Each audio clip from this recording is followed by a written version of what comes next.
The idea for the song was given to me because we took part in the This Year's Love film, which had various British actors in it, and David Kane was the director who'd used my songs before. It was one of those times when you really need something to happen and somebody asks you to do some music for a film. It was like, great. And he wanted a title track.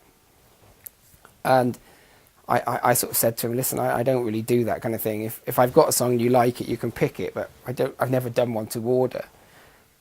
And then I wasn't prompted by Rob or anything, but I sort of went away and thought, well, Jesus, listen, I'm completely skinned.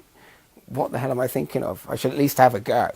So I gave it a go, and actually didn't spend all that long on it, but spent a few hours working it out and did up a little rough version, and sent it off, and everyone really, really liked it. So it's like, well, we should record this properly, because it was a piano song.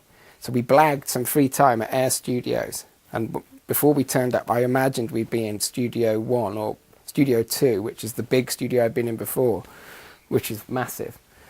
But we were actually in Studio 1, which was the classical studio, which is absolutely enormous. It was a ridiculous thing. So it was just me on a piano with mic'd up in the middle of the room. We had 4 hours, I remember. We survived on Toasties at the time. Clune had this Breville toasted sandwich maker. So he'd taken his toasted sandwich along to Air Studios. I mean, money was too tight to mention. And anyway, he set to making the toasties while I was doing something else. But set off the fire alarms because they're not used to, the Breville.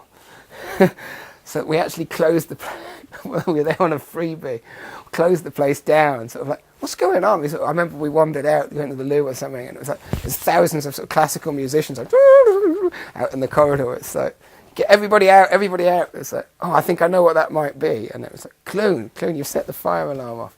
So that's what I remember. Free time, 4 hours free recording, and Clune setting the fire alarm off with his toaster.